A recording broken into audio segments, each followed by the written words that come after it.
صحیح بخاری حدیث نمبر 383۔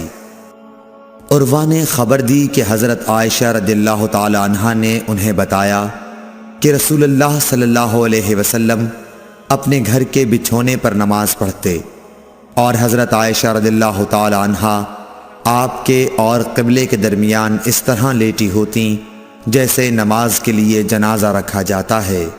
صحیح بخاری حدیث نمبر 384۔ عروہ بن زبیر سے روایت ہے کہ نبی کریم صلی اللہ علیہ وسلم اس بچھونے پر نماز پڑھتے جس پر آپ اور حضرت عائشہ رضی اللہ تعالی عنہا سوتے، اور حضرت عائشہ رضی اللہ تعالی عنہا آپ کے اور قبلے کے درمیان اس بستر پر لیٹی رہتیں۔ صحیح بخاری حدیث نمبر 385۔ انس بن مالک رضی اللہ تعالی عنہ نے کہا کہ ہم نبی کریم صلی اللہ علیہ وسلم کے ساتھ نماز پڑھتے تھے، پھر سخت گرمی کی وجہ سے کوئی ہم میں سے اپنے کپڑے کا کنارہ سجدے کی جگہ رکھ لیتا۔ صحیح بخاری حدیث نمبر 386۔ ابو مسلمہ سعید بن یزید ازدی نے انس بن مالک رضی اللہ تعالی عنہ سے پوچھا کہ کیا نبی کریم صلی اللہ علیہ وسلم اپنی جوتیاں پہن کر نماز پڑھتے تھے؟ تو انہوں نے فرمایا کہ ہاں۔ صحیح بخاری حدیث نمبر 387۔ ابراہیم نخعی حمام بن حارث سے روایت کرتے تھے، انہوں نے کہا کہ میں نے جریر بن عبداللہ کو دیکھا، انہوں نے پیشاب کیا، پھر وضو کیا اور اپنے موزوں پر مسح کیا، پھر کھڑے ہوئے اور موزوں سمیت نماز پڑھی۔ آپ سے جب اس کے متعلق پوچھا گیا تو فرمایا کہ میں نے نبی کریم صلی اللہ علیہ وسلم کو ایسا ہی کرتے دیکھا ہے۔ ابراہیم نخعی نے کہا کہ یہ حدیث لوگوں کی نظر میں بہت پسندیدہ تھی کیونکہ جریر رضی اللہ تعالی عنہ آخر میں اسلام لائے تھے۔ صحیح بخاری حدیث نمبر 388۔ مغیرہ بن شعبہ نے کہا کہ میں نے نبی کریم صلی اللہ علیہ وسلم کو وضو کرایا، آپ نے اپنے موزوں پر مسح کیا اور نماز پڑھی۔ صحیح بخاری حدیث نمبر 389۔ حذیفہ رضی اللہ تعالی عنہ نے ایک شخص کو دیکھا جو رکوع اور سجدہ پوری طرح نہیں کرتا تھا۔ جب اس نے اپنی نماز پوری کر لی تو حذیفہ رضی اللہ تعالی عنہ نے فرمایا کہ تم نے نماز ہی نہیں پڑھی۔ ابو وائل راوی نے کہا میں خیال کرتا ہوں کہ حضرت حذیفہ رضی اللہ تعالی عنہ نے یہ بھی فرمایا کہ اگر تو ایسی ہی نماز پر مر جاتا تو آن حضرت صلی اللہ علیہ وسلم کی سنت پر نہیں مرتا۔ صحیح بخاری حدیث نمبر 390۔ عبداللہ بن مالک بن بحینہ سے روایت ہے کہ نبی کریم صلی اللہ علیہ وسلم جب نماز پڑھتے تو اپنے بازوؤں کے درمیان اس قدر کشادگی کر دیتے کہ دونوں بغلوں کی سفیدی ظاہر ہونے لگتی تھی، اور لیث نے یوں کہا کہ مجھ سے جعفر بن ربیعہ نے اسی طرح حدیث بیان کی۔ بخاری حدیث نمبر 391۔ انس بن مالک رضی اللہ تعالی عنہ نے کہا کہ رسول اللہ صلی اللہ علیہ وسلم نے فرمایا جس نے ہماری طرح نماز پڑھی اور ہماری طرح قبلے کی طرف منہ کیا اور ہمارے ذبیحہ کو کھایا تو وہ مسلمان ہے جس کے لیے اللہ اور اس کے رسول کی پناہ ہے، پس تم اللہ کے ساتھ اس کی دی ہوئی پناہ میں خیانت نہ کرو۔ صحیح بخاری حدیث نمبر 392۔ انس بن مالک رضی اللہ تعالی عنہ سے روایت ہے کہ رسول اللہ صلی اللہ علیہ وسلم نے فرمایا مجھے حکم دیا گیا ہے کہ میں لوگوں کے ساتھ جنگ کروں یہاں تک کہ وہ لا الہ الا اللہ کہیں، پس جب وہ اس کا اقرار کر لیں اور ہماری طرح نماز پڑھنے لگیں اور ہمارے قبلے کی طرف نماز میں منہ کریں اور ہمارے ذبیحہ کو کھانے لگیں تو ان کا خون اور ان کے اموال ہم پر حرام ہو گئے مگر کسی حق کے بدلے، اور باطن میں ان کا حساب اللہ پر رہے گا۔ صحیح بخاری حدیث نمبر 393۔ میمون بن سیاح نے حضرت انس بن مالک رضی اللہ تعالی عنہ سے پوچھا کہ اے ابو حمزہ، آدمی کی جان اور مال پر زیادتی کو کیا چیزیں حرام کرتی ہیں؟ تو انہوں نے فرمایا کہ جس نے گواہی دی کہ اللہ کے سوا کوئی معبود نہیں اور ہمارے قبلے کی طرف منہ کیا اور ہماری نماز کی طرح نماز پڑھی اور ہمارے ذبیحہ کو کھایا تو وہ مسلمان ہے، پھر اس کے وہی حقوق ہیں جو عام مسلمانوں کے ہیں، اور اس کی وہی ذمہ داریاں ہیں جو عام مسلمانوں پر ہیں۔ اور ابن ابی مریم نے کہا ہمیں یحییٰ بن ایوب نے خبر دی، انہوں نے کہا ہم سے حمید نے حدیث بیان کی، انہوں نے کہا ہم سے انس بن مالک رضی اللہ عنہ نے نبی کریم صلی اللہ علیہ وسلم سے نقل کر کے حدیث بیان کی۔ صحیح بخاری حدیث نمبر 394۔ ابو ایوب انصاری رضی اللہ تعالیٰ عنہ سے روایت ہے کہ رسول اللہ صلی اللہ علیہ وسلم نے فرمایا، جب تم قضائے حاجت کے لیے جاؤ تو اس وقت نہ قبلے کی طرف منہ کرو اور نہ پیٹھ کرو، بلکہ مشرق یا مغرب کی طرف اس وقت اپنا منہ کر لیا کرو۔ ابو ایوب نے فرمایا کہ ہم جب شام میں آئے تو یہاں کے بیت الخلاء قبلہ رخ بنے ہوئے تھے، جب ہم قضائے حاجت کے لیے جاتے تو ہم مڑ جاتے اور اللہ عز و جل سے استغفار کرتے تھے۔ اور ظاہری نے عطا سے اس حدیث کو اسی طرح روایت کیا۔ اس میں یوں ہے کہ عطا نے کہا میں نے ابو ایوب سے سنا، انہوں نے اسی طرح حضرت صلی اللہ علیہ وسلم سے سنا۔ صحیح بخاری حدیث نمبر 395۔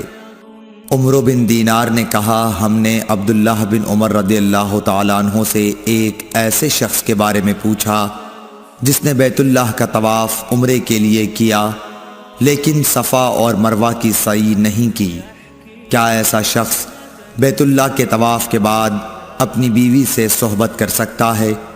آپ نے جواب دیا کہ نبی کریم صلی اللہ علیہ وسلم تشریف لائے، آپ نے 7 مرتبہ بیت اللہ کا طواف کیا اور مقام ابراہیم کے پاس 2 رکعت نماز پڑھی، پھر صفا اور مروہ کی سعی کی، اور تمہارے لیے نبی کریم صلی اللہ علیہ وسلم کی زندگی بہترین نمونہ ہے۔ صحیح بخاری حدیث نمبر 396۔ عمر بن دینار نے کہا ہم نے جابر بن عبداللہ سے بھی یہ مسئلہ پوچھا تو آپ نے بھی یہی فرمایا کہ وہ بیوی کے قریب بھی اس وقت تک نہ جائے جب تک صفا اور مروہ کی سعی نہ کر لے۔ صحیح بخاری حدیث نمبر 397۔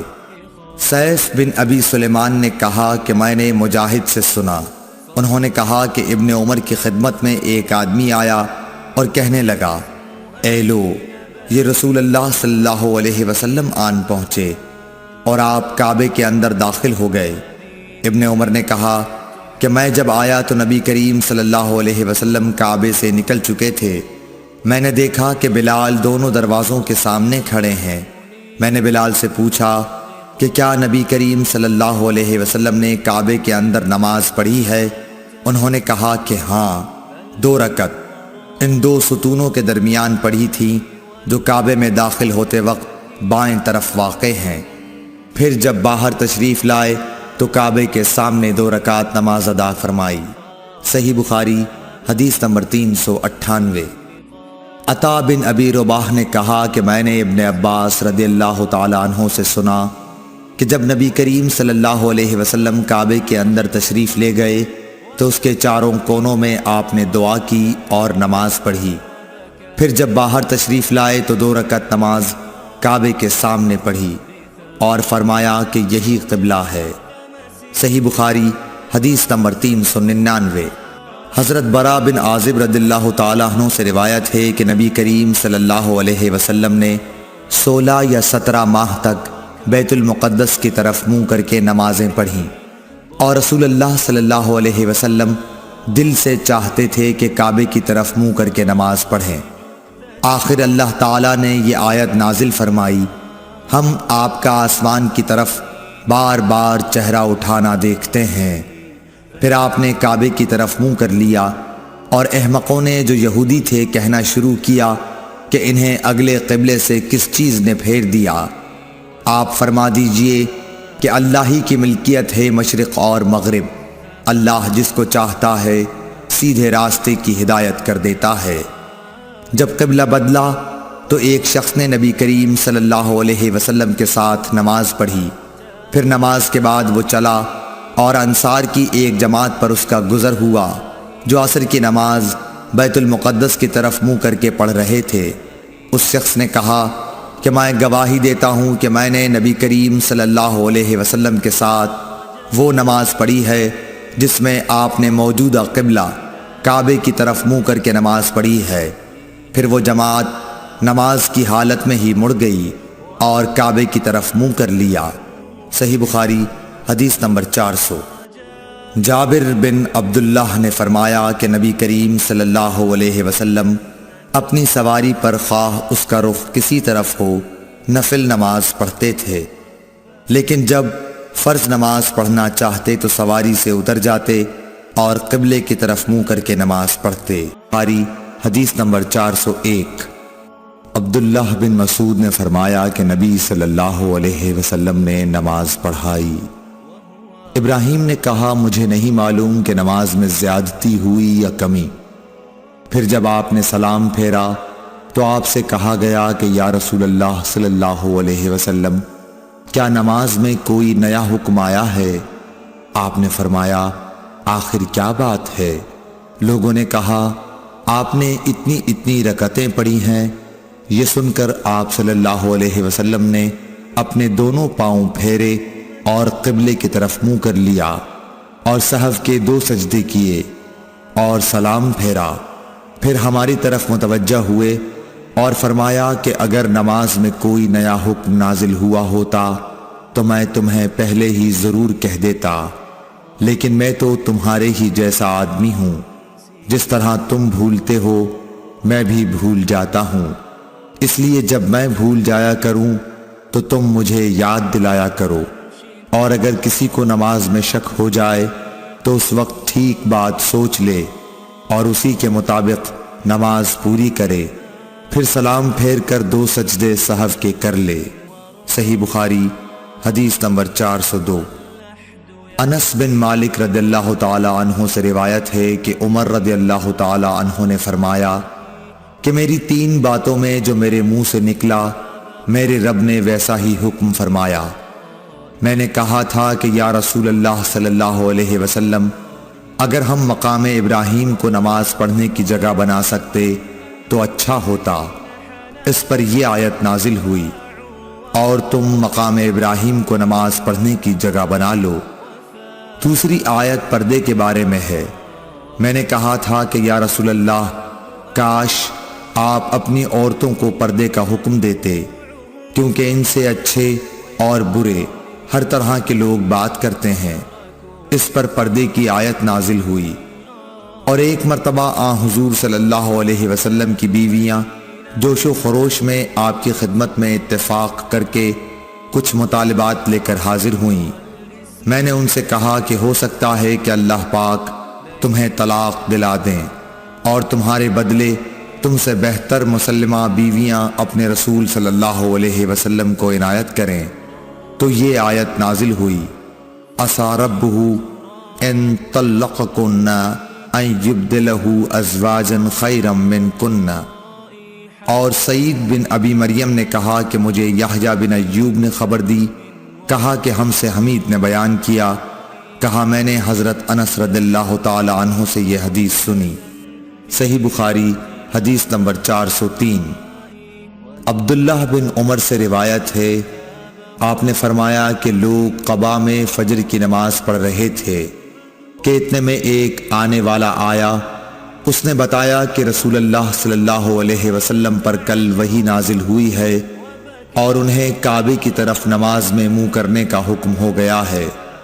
چنانچہ ان لوگوں نے بھی کعبے کی جانب منہ کر لیے، جبکہ اس وقت وہ شام کی جانب منہ کیے ہوئے تھے، اس لیے وہ سب کعبے کی جانب گھوم گئے۔ صحیح بخاری حدیث نمبر 404۔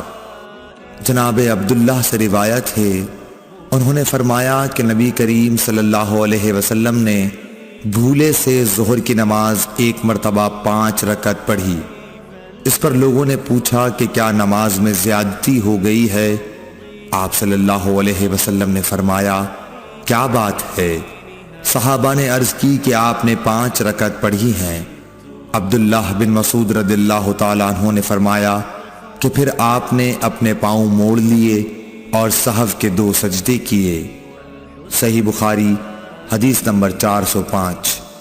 انس بن مالک رضی اللہ تعالی عنہ سے روایت ہے کہ نبی کریم صلی اللہ علیہ وسلم نے قبلے کی طرف دیوار پر بلغم دیکھا جو آپ کو ناگوار گزرا، اور یہ ناگواری آپ کے چہرہ مبارک پر دکھائی دینے لگی۔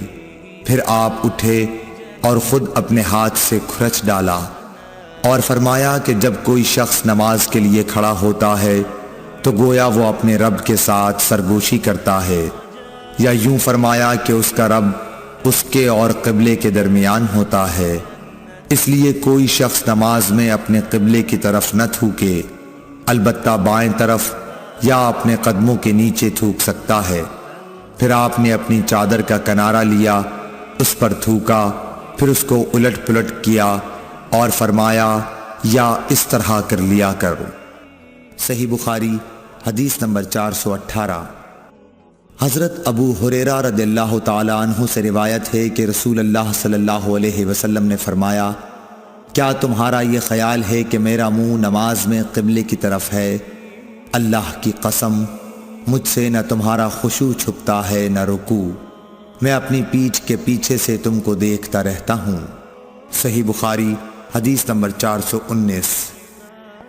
انس بن مالک رضی اللہ تعالی عنہ سے روایت ہے کہ نبی کریم صلی اللہ علیہ وسلم نے ہمیں ایک مرتبہ نماز پڑھائی، پھر آپ منبر پر چڑھے، پھر نماز کے باب میں اور رکوع کے باب میں فرمایا، میں تمہیں پیچھے سے بھی اسی طرح دیکھتا رہتا ہوں جیسے اب سامنے سے دیکھ رہا ہوں۔ صحیح بخاری حدیث نمبر 420۔ عبداللہ بن عمر رضی اللہ تعالی عنہ سے روایت ہے کہ رسول اللہ صلی اللہ علیہ وسلم نے ان گھوڑوں کی جنہیں جہاد کے لیے تیار کیا گیا تھا مقام حفیہ سے دوڑ کرائی۔ اس دوڑ کی حد ثنیۃ الوداع تھی، اور جو گھوڑے ابھی تیار نہیں ہوئے تھے ان کی دوڑ تثنی الوداع سے مسجد بنی زریق تک کرائی۔ عبداللہ بن عمر رضی اللہ تعالی عنہ نے بھی اس گھوڑ دوڑ میں شرکت کی تھی۔